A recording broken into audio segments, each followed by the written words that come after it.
जय हिंद। देखिए, हम पनडुब्बियों के पिछले क्लास में आपको बताए थे कि पनडुब्बी कैसे काम करती है, और वहां हम बताए थे कि पनडुब्बियों की कैटेगरी बता देंगे, Scorpene class, Kilo class, Akula class, Arihant class, Shishumar class. ये सारी क्लासेस के बारे में आज हम डिस्कस करेंगे। इसके बारे में देखिए, पनडुब्बियों को हम साइलेंट किलर कहते हैं क्योंकि ये पानी के अंदर रह के मारती है, और जब पानी के नीचे चली जाती है तो किसी भी तरह इसकी जानकारी नहीं पता चल पाती है।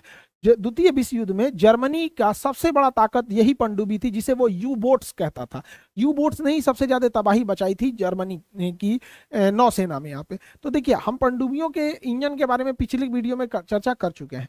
पनडुब्बी एक जो कन्वेंशनल पनडुब्बी होती है, जो बाहर निकलती है और अपने डीजल इंजन को चालू करके अपने भारी भरकम बैटरी को चार्ज कर लेती है और फिर अंदर चली जाती है, जिसे हम डीजल, और अंदर जाके बैटरी से चली इसलिए इलेक्ट्रिक। तो डीजल इलेक्ट्रिक पनडुब्बी जो होती है, इनकी खराबी है, हर 2 दिन पे इन्हें 3-4 घंटे के लिए बाहर आना पड़ता है जिससे कि इनकी बैटरी चार्ज हो सके। तो ये डीजल इलेक्ट्रिक हो गई, बस 2 दिन काम करेगी। जबकि एक अंदर अंदर होता है air independence propulsion system, AIP technology. AIP technology पानी के अंदर ही बिजली बना देता है, लेकिन वो बिजली इतना पावरफुल नहीं होता है कि पनडुब्बी को चला सके, लेकिन वह बिजली बैटरी को चार्ज कर देता है और बैटरी इस पनडुब्बी को लेके चली जाती है। इस वजह से ये 15 दिन तक पानी के अंदर रह सकता है। तो इसके तुलना में ये बहुत एडवांस होता है यहाँ पे। और सबसे बेहतरीन पनडुब्बी मानी जाती है न्यूक्लियर पनडुब्बी। परमाणु पनडुब्बी में ईंधन की जरूरत नहीं है, 5-7 साल तक उसका ईंधन खत्म नहीं होता है, ना ही उसको ऑक्सीजन, मतलब पानी से ऑक्सीजन बना लेता है। ये 3 महीने तक पानी के अंदर रह सकता है, क्योंकि इसमें खाने पीने का सामान 3 महीने बाद खत्म हो जाता है, तो क्रू मेंबर को चाहिए होता है। तो पनडुब्बी 3 टाइप की आप देख लिए। अब ये पनडुब्बी हमला कैसे करती है, उस हिसाब से हम पनडुब्बी को 2 कैटेगरी में बांटते हैं। एक होती है अटैक सबमरीन। अटैक सबमरीन जो होती है, टारपीडो, पानी के अंदर चलने वाले मिसाइल को टारपीडो कहते हैं। टारपीडो के हेल्प से दुश्मन के शिप को या तो मार के गिरा देगी, या फिर दुश्मन के पनडुब्बी को मार के गिरा देगी। तो ये हो गए अटैक सबमरीन होते हैं सब यहाँ पर। ये छोटे होते हैं, बड़ा तेजी से भाग जाते हैं। और कुछ ऐसी पनडुब्बियां होती हैं जो पानी के अंदर से, समुंदर के अंदर से देश के आंतरिक भागों में हमला कर देती है, उन्हें हम मिसाइल सबमरीन कहते हैं। मिसाइल सबमरीन में पानी के अंदर अंदर पता नहीं कहां से ऐसे मिसाइल निकलेगा, पता ही नहीं चलेगा यहाँ पे, और अटैक कर देगा। एक्चुअली ये धमकाने के लिए ज्यादा होता है। ये तब इसका प्रयोग भी बहुत जरूरी भी है, ये होना भी जरूरी है, क्योंकि अगर हमारे देश पे अचानक 50 गो को परमाणु बम मार दे, तो भैया हमारे पास रहना भी तो चाहिए दोबारा हमला करने के लिए। उसी को कहते हैं सेकेंड स्ट्राइक। तो जब हमारे देश पे या किसी भी देश पे परमाणु हमला हो जाए, तो सेकेंड स्ट्राइक के लिए हम इन पनडुब्बियों का यूज करते हैं, क्योंकि वो पानी में रहती है, पता ही नहीं चल पाता है यहाँ पे। या फिर आप किसी दूसरे देश पे डायरेक्ट फर्स्ट स्ट्राइक मारना चाहते हैं पानी के अंदर से, तो मार सकते हैं। तो परमाणु बम से हमला हो सकता है। यही है परमाणु बम जो जापान पे मारा था। साइज देख लीजिए, यहाँ पे लोड कर रहा है, ले जाके पटक दिया था यहाँ पे। पहला बम का नाम था लिटिल बॉय, दूसरे का नाम था फैटमैन। तो पनडुब्बी देख लिए आप लोग, 2 टाइप की इन पनडुब्बियों को। इस प्रकार हम देखें कि इंजन के आधार पर हम पनडुब्बी को 3 भाग में बांट सकते हैं। कन्वेंशनल पनडुब्बी जो 2 दिन पे बाहर आएगी, एआईपी से इक्विप पनडुब्बी जो 15 दिन पे बाहर आएगी, और न्यूक्लियर पनडुब्बी जो 3 महीने पे बाहर आएगी। तो इंजन के हिसाब से पनडुब्बी को हम 3 भाग में बांट सकते हैं। बट हमको क्या मतलब है, उसमें हथियार कौन सा है, इस आधार पे देखते हैं। तो इंजन के आधार पे तो 3 भाग में हो गया। अब अटैक के हिसाब से इन्हीं पनडुब्बियों को 2 भाग में बांट सकते हैं। अगर मिसाइल मार रही है तो मिसाइल पनडुब्बी, और अगर अटैक कर रही है, टारपीडो मार रही है, तो टारपीडो पनडुब्बी। यहाँ पर जो दोनों काम कर सकती है उसे हम मल्टी रोल कह सकते हैं, उसे मल्टी रोल कहा जा सकता है। तो ये हो गई पनडुब्बी की कैटेगरी। अब भारत में कौन कौन सी पनडुब्बी है उसके बारे में हम लोग चर्चा कर लेते हैं, किस क्लास की पनडुब्बियां हैं। तो भारत में कई टाइप की पनडुब्बी हैं। प्रोजेक्ट 877 के तहत जर्मनी के से हम लोगों ने खरीदा पनडुब्बियों को। जर्मनी के सहयोग से हम लोग ने इस पनडुब्बियों को प्राप्त किया। ये 4 पनडुब्बियां हैं प्रोजेक्ट 877 के तहत जर्मनी के सहयोग से, जिसे हम सिसुमर क्लास कहते हैं। सिसुमर क्लास की पनडुब्बी में टोटल 4 पनडुब्बियां आती हैं। आईएनएस सिसुमर, आईएनएस संकुश, आईएनएस संकुल और आईएनएस साल्की। ये 4 पनडुब्बियां आती हैं सिसुमर क्लास में। भारत की जितनी भी पनडुब्बी होंगी या जितनी भी नौसेना की जहाजें होंगी, उसके सबके आगे आईएनएस लिखा होगा, इंडियन नेवल शिप। पाकिस्तान का रहेगा तो पीएनएस लिखता है, पीएन पाकिस्तान नेवल शिप। तो ये इंडिया का, इसलिए इंडियन नेवल शिप रखा जाता है। तो ये इसके नाम है। इनके जो क्लासिफाइड नाम है, कोड नाम, वो हम आपको नहीं बताएंगे, वो क्लासिफाइड चीजें होती हैं। डिफेंस की चीजों को एक लिमिटेड भर ही जानना चाहिए, ताकि ऐसा ना हो कि इतना ना बात बता दीजिए कि फिर देश के लिए दिक्कत हो जाए यहाँ पे। तो क्लासिफाइड डेटा हम आपको नहीं बताएंगे। हालांकि इसको इंटरनेशनली हम टाइप 209 के नाम से जानते हैं। तो ये जब आप मेंस लिखिएगा ना, तो आपको ये पूरा लिखना पड़ेगा कि इसका सिसुमर क्लास की ही पनडुब्बियों को हम टाइप 209 कहते हैं। इसे बनाया गया था प्रोजेक्ट 877 के तहत, जर्मनी के सहयोग से लाए थे हम लोग यहाँ पर। ये डीजल इलेक्ट्रिक की पनडुब्बियां हैं, जिस वजह से इन्हें प्रति 2 दिन पे ऊपर आना पड़ता है। इनमें air independence propulsion system AIP install नहीं है, जिस वजह से इन्हें 2 दिन पे आना पड़ता है। तो ये हो गई सिसुमर क्लास की पनडुब्बी।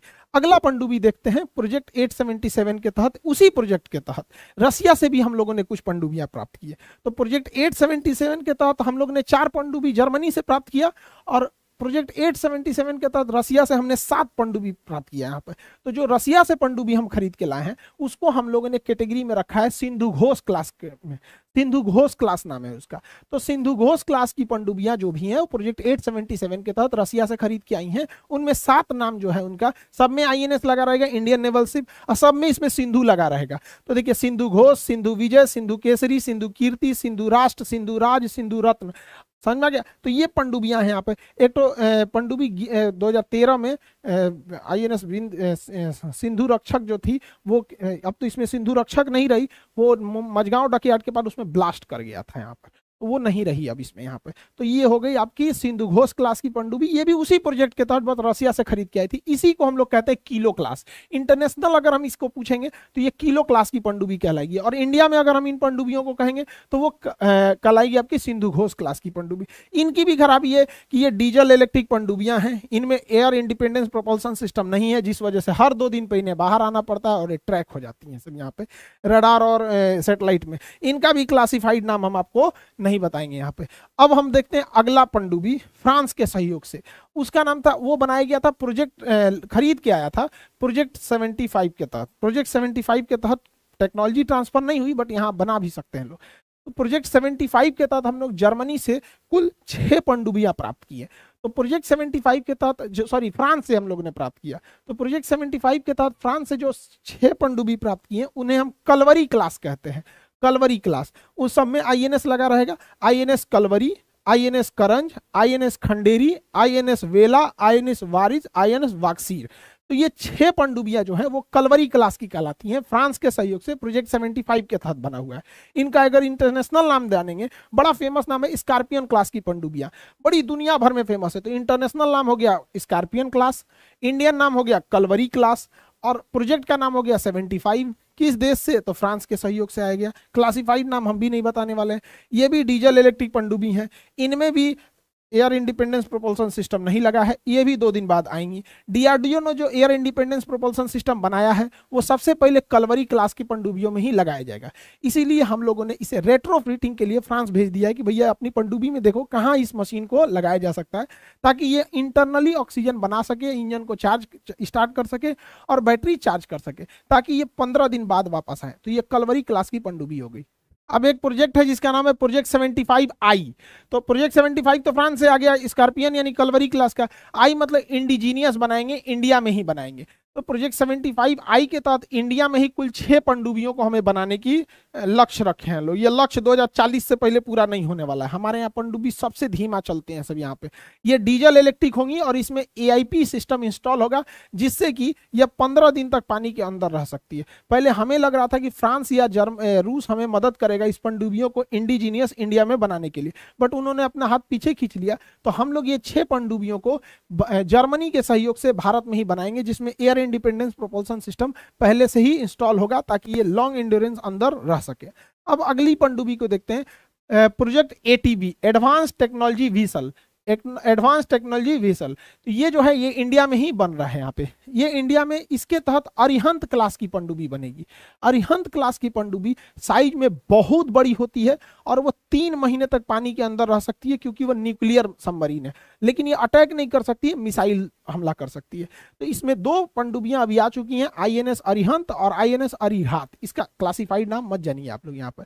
बाकी जो पेंडिंग में है S3, S4 और S5। सबसे हैवी पनडुब्बी बनेगी S5 पनडुब्बी बनेगी, बट अभी कब बनेगी किसी को नहीं पता है। ये 2050-60 हिल जाएगा यहाँ तक आते आते। बड़ा लंबा लेट प्रोसेस होता है इंडियन नेवी के पनडुब्बी के प्रोग्राम का। तो ये अरिहंत क्लास की पनडुब्बी सबसे एडवांस है, न्यूक्लियर सबमरीन है। इन्हें 3 महीने बाद निकलने की जरूरत होती है पानी के बाहर से यहाँ पर। हमारे पास तो न्यूक्लियर मिसाइल तो सबमरीन है, न्यूक्लियर सबमरीन तो है कि भैया 3 महीने तक पानी में रहेगी और मिसाइल मार सकती है, लेकिन अटैक करना रहे तो अटैक नहीं कर सकती है। तो हम अटैक करने के लिए भाड़ा पे पनडुब्बी लाए हैं लोग। सोचिए, क्या ये भारत जैसे देश को शोभा देता है कि भाड़ा पे पनडुब्बी खरीद के लाए लोग लीज पर। अकूला क्लास की पनडुब्बी दुनिया में बहुत बेहतरीन मानी जाती, बहुत बड़े साइज की थी अकूला क्लास की सबमरीन, रशियन नेवी की थी सबमरीन अकूला क्लास सबमरीन यहाँ पर। तो लेकिन ये न्यूक्लियर थी, इसलिए 3 महीने बाद बाहर से निकलती थी और अटैक कर सकती थी। तो न्यूक्लियर अटैक सबमरीन जो है हम लोग लीज पे लाए, भाड़ा पे 10 साल के लिए लीज पे भाड़ा पे लेके आए। पहला भाड़ा पे जो लाए थे उसका नाम है INS चक्रवन। इसे भाड़ा पे लाए थे 2011 में, लीज पूरा हो गया 2021 में, चल गया, भाड़ा पे खत्म हो गया, भाड़ा पे ले आए थे लोग उसको। अब दूसरा का जो भाड़ा पे लेके आएंगे INS चक्र 3, वो आएगी 2025 में, आज चल जाएगी 2035 में, यानी अभी चल रहा है 2023। अभी हमारे पास न्यूक्लियर अटैक भगवान भरोसे है। सोचिए ये भारत की स्थिति है ये नौसेना की, तो ये बहुत हमारे लिए चिंताजनक बात है यहाँ पर। हमारा एक तो भाड़ा पे है, 2035 तक हम भाड़े पे डिपेंडेंट रहेंगे यहाँ पर। समझ में आ गया कि नहीं आ गया? और INS चक्र 2 खोज रहे होंगे लोग मेंस जब लिखने बैठिएगा लोग ना, तो ध्यान दीजिएगा ही ना कि चक्र 1 के जगह चक्र 2 रख दे। चक्र 1 2 जो था ना, अरिहंत को ही पहले चक्र 2 कहा गया था यहाँ पर, तो चक्र 2 बाद में इसका नाम अरिहंत कर दिया गया, और चक्र 2 के जगह फिर आया चक्र 3, ये आने वाला है चक्र 3। तो ये भाड़ा पे हम लोग की न्यूक्लियर पनडुब्बी है सब यहाँ पे।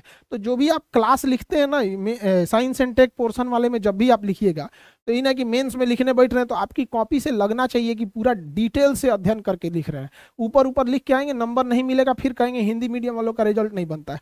पूरा बेहतरीन ढंग से डिस्क्राइब करना पड़ेगा। अगला प्रोजेक्ट है प्रोजेक्ट 75 और 76। ये अभी भविष्य में बनने वाली पनडुब्बी हैं, न्यूक्लियर अटैक होंगी। अभी तो हम भाड़ा पे काम चला रहे हैं, 2035 तक भाड़ा पे चलाएंगे। ये मेड इन इंडिया होंगी, कब बनेगी किसी को पता नहीं। बजट एलोकेशन इतना धीमा है इंडिया का, किसी को कोई अता पता नहीं है। मझगांव डकयार्ड पनडुब्बी के लिए फेमस है, अब वो कितना बनाएगा क्या बनाएगा ये आगे देखने का विषय है। यहाँ पर हमारे यहाँ पनडुब्बी का प्रोग्राम बहुत धीमा चलता है। अगर हम तुलना करें अपना और चाइना के साथ, क्योंकि हमारा मेन दुश्मन तो चाइना ही है इंडिया का, जबकि मीडिया जो है बार बार पाकिस्तान को दिखाता है, बार बार पाकिस्तान से। अरे हमें अपनी तुलना करना है तो किसी भिखारी से करेंगे। देखो हम तो भिखारी से अच्छा ही खाते हैं, भिखारी से अच्छा ही मेरे पास तो ई है, गाड़ी है, घर है ही। ऐसे नहीं ना, आप तुलना कराते हैं तो बढ़िया से चीज से तुलना कराइए, एकदम नीचे लेवल से क्या एक से तुलना कौन सी कराएंगे? अब इतना दिन गिर गया है जो शेर कुत्तों की बात करेगा। हमें तुलना रखनी है किससे? चाइना से। अब चाइना के पास अगर पनडुब्बी की बात करेंगे तो उसके पास कन्वेंशन पनडुब्बियां जो AIP से इक्विप्ड है वो 64 है, यानी इसके पास 64 पनडुब्बियां हैं, और वो भी AIP टेक्नोलॉजी से इक्विप्ड है जो 15 दिन तक अंदर रह सकती है। और हमारे पास केवल 16 पनडुब्बी है, और उसमें एक को में भी AIP टेक्नोलॉजी नहीं है, यानी हर 2 दिन पे आना पड़ेगा। तो कन्वेंशन में वो 64 और हम लोग 16, चरगुना का हम लोग अंतर लेके चल रहे हैं यहाँ पर चाइना के साथ। और चाइना के पास परमाणु पनडुब्बी की बात करेंगे तो जखीरा भर दिया है परमाणु पनडुब्बी, उसकी परमाणु पनडुब्बियां हैवी भी हैं। हाँ, हमारी परमाणु पनडुब्बियों में पावर की कमी आ जाती है, और इसके परमाणु पनडुब्बी बहुत पावरफुल और साइज में बहुत विशाल है चाइना के पास परमाणु पनडुब्बी। चाइना के पास जो परमाणु पनडुब्बी है 2 कैटेगरी में है। न्यूक्लियर अटैक करने वाली 9 पनडुब्बी है, ये टारपीडो मार देगी, 3 महीना अंदर अंदर घूम घूम मारेगी यहाँ पर। और इंडिया के पास 0 न्यूक्लियर अटैक सबमरीन, इंडिया के पास 0। भाड़ा पे हम लोग ले आए थे चक्र 1, रिटायर हो गया। चक्र 2 2025 में आएगा, अभी हमारे पास नहीं है, आएगा भी तो भाड़ा पे कहलाएगा। उसके पास 9 गो है और अभी 10-15 वो इनबिल्ट कर रहा है, आप अभी अंडर प्रोसेस है। अगर बात करें चाइना के पास न्यूक्लियर मिसाइल मारने वाली पनडुब्बी, तो न्यूक्लियर मिसाइल जो है, न्यूक्लियर पनडुब्बी जो मिसाइल मार सकती है, उसके पास 6 है और हमारे पास 2 है। हमारे पास 2, बट उसकी पनडुब्बियां ज्यादा पावरफुल है, हमारी पनडुब्बी कम पावरफुल है। उसकी पनडुब्बी में जो मिसाइल है वो 7,500 किलोमीटर दूर मार सकता है, और हमारी पनडुब्बी के अंदर जो सागरिका K4 ये सब मिसाइलें हैं, ये केवल 1500 किलोमीटर तक मार सकते हैं सब यहाँ पे।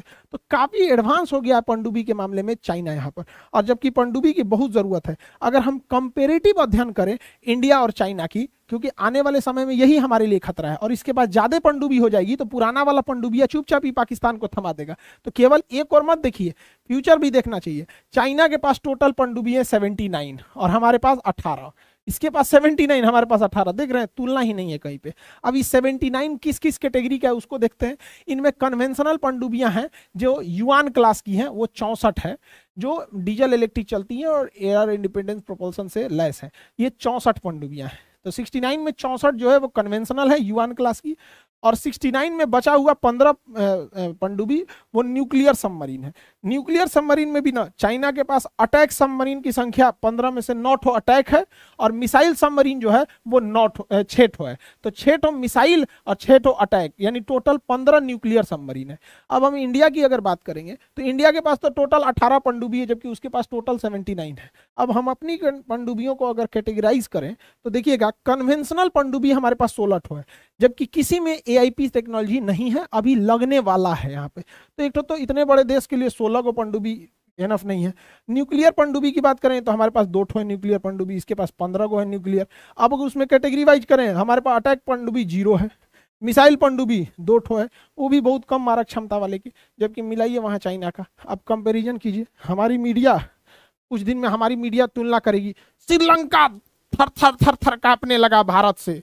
अजीब हाल है भाई। देखिए, हमारी देश के लोग और मीडिया किस मुद्दों को उठाती है, ये लोकतंत्र के लिए बहुत जरूरी है चीज है यहाँ पर। तो अब हम श्रीलंका से तुलना करने लगेंगे तो फिर हमको तो कोई काम करने की जरूरत नहीं है।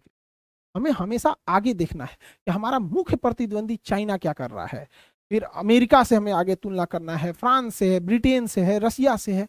लेकिन हम लोग पता नहीं क्या कर रहे हैं लोग यहाँ पे। अगर पाकिस्तान की बात करेंगे तो पनडुब्बी के मामले में आने वाले 5 साल में पाकिस्तान हम लोग को पीछे छोड़ देगा। देखिए, पाकिस्तान के पास पहले से 8 पनडुब्बियां हैं, और पाकिस्तान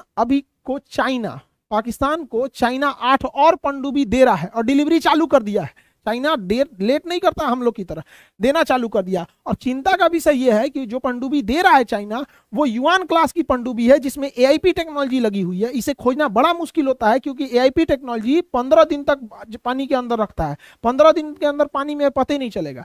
जब हम लोग बालाकोट सर्जिकल स्ट्राइक किए थे, यहाँ पर एयर स्ट्राइक जब किए थे, तो उसी समय पाकिस्तान का जिन्ना नेवल बेस कराची में जिन्ना नेवल बेस से एक पनडुब्बी थी जिसका नाम था पीएनएस साद।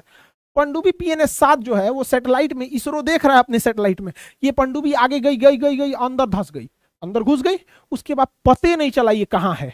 अब सोचिए, ये पीएनएस साद 3 दिन के अंदर पहुंच जाते इंडिया पे हमला करने के लिए। अब नेवी पगला गई, अरे भाई साहब इधर हम हमला किए हैं, रिटेलिएशन में अगर ये हमला करेगा तब कहाँ जाएंगे।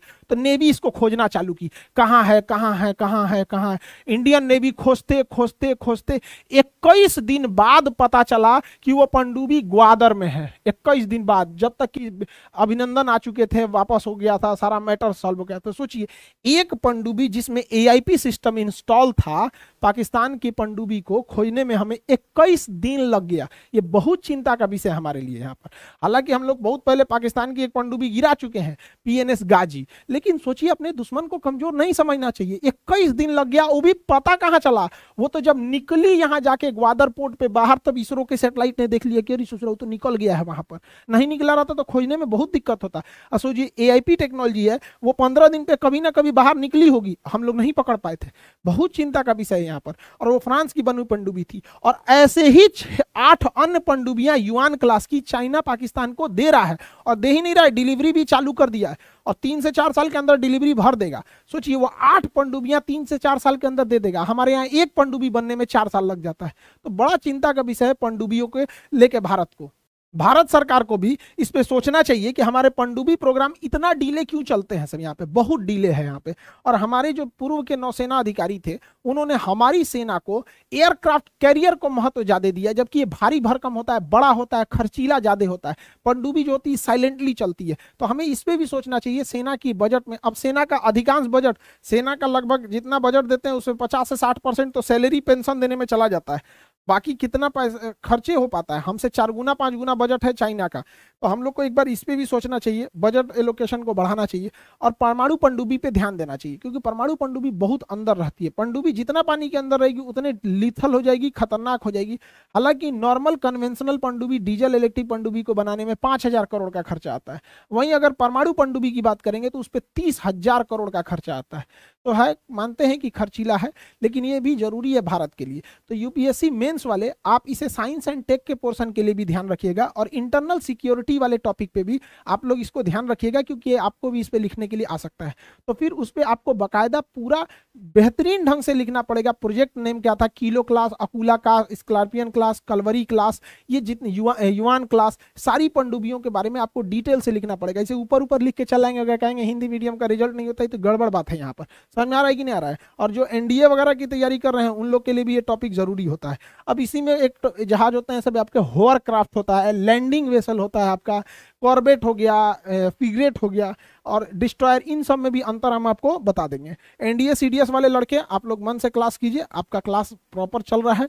जो लोग एनडीए सीडीएस के लिए तैयार कर रहे हैं बाबू, आपको एक फिर से मतलब मान के चलिए, अभी भी आपके पास 4 मंथ टाइम है। अब 4 से ज़्यादा है, बट फ्रेश अगर देखेंगे तो 4 मंथ टाइम है आपके पास, अभी भी बहुत टाइम है आपके पास। आप लोग बेहतरीन ढंग से पढ़ाई कीजिए और आगे जाके सिलेक्शन लीजिए, ताकि अपना भी सपना पूरा कर सके। यूपीएससी वाले लड़के लोग, आप लोग के लिए टेस्ट सीरीज स्टार्ट हो गया, अलग अलग टाइप के टेस्ट सीरीज है। यूपीएससी के लड़के अगर टेस्ट से भागिएगा तो रिजल्ट बड़ी मुश्किल हो जाएगा यहाँ पे। यूपी आरओ एआरओ वाले लड़के और जो रेलवे वाले विद्यार्थी हैं लोग, रेलवे वाले विद्यार्थी ध्यान से सुनिए, आरओ एआरओ का क्लास चल रहा है एप्लीकेशन पे, बेहतरीन ढंग से चल रहा है। उसके लिए पढ़ने वाले लड़के जितने पढ़ रहे हैं बेहतरीन ढंग से पढ़ाई कीजिए। रेलवे वाले लड़के लोग, जनवरी में नोटिफिकेशन आएगा कि आपका रेलवे वैकेंसी आ रही है, ठीक है? तो एकदम आप कमर कस लीजिए, जनवरी में आप लोग के लिए फॉर्म भरने के लिए रेडी रह जाइएगा आप लोग का। और उसको फॉर्म भरते भरते फरवरी आ जाएगा, और कहा जाएगा कि जून में एग्जाम लिया जाएगा, बट जून में एग्जाम नहीं होगा, क्योंकि मई में इलेक्शन का रिजल्ट आ चुका रहेगा, ठीक है? बट बोल जरूर दिया जाएगा। फॉर्म जब निकलेगा ना, देखिएगा लिखा रहेगा कि जनवरी में नोटिफिकेशन, फरवरी में फॉर्म भरा जाएगा। 60 पेज का आपका वो आएगा, प्रोस्पेक्टस रहेगा, नोटिफिकेशन उसमें, और उसमें लिखा रहेगा कि टेंटेटिव डेट एग्जाम का जून में, मई में खत्म हो जाएगा इलेक्शन, फिर जून के बाद ढकेल के फिर उसको दिसंबर तक ले जाया जाएगा। फिर ट्विटर कैंपेन होगा, ट्विटर कैंपेन किया जाएगा, तो फिर बड़ा मुश्किल से एग्जाम लेगा। ये सिलसिला हो चुका है। बट जितने लड़के हैं प्रिपेयर हो जाइए, हम आपको बता रहे हैं अब एग्जाम वैकेंसी आने वाली है। जो लोग जिस एग्जाम की तैयारी कर रहे हैं सब लोग को बेस्ट ऑफ लक, मन लगा के पढ़ाई कीजिए, और पूरे देशवासियों को छठ की ढेर सारी शुभकामनाएं। हमारे यहाँ तो छठ स्टार्ट हो गया, तो बिहार का छठ तो भाई पूरे विश्व प्रसिद्ध है। यहाँ पर सब लोग के यहाँ छठी मैया खुशहाली दे, सबका परिवार आगे बढ़े, देश तरक्की करे, सारे लोग के घर खुशहाली हो। सब लोगों को छठ की ढेर सारी शुभकामनाएं। मिलेंगे नेक्स्ट क्लास में। जय हिंद।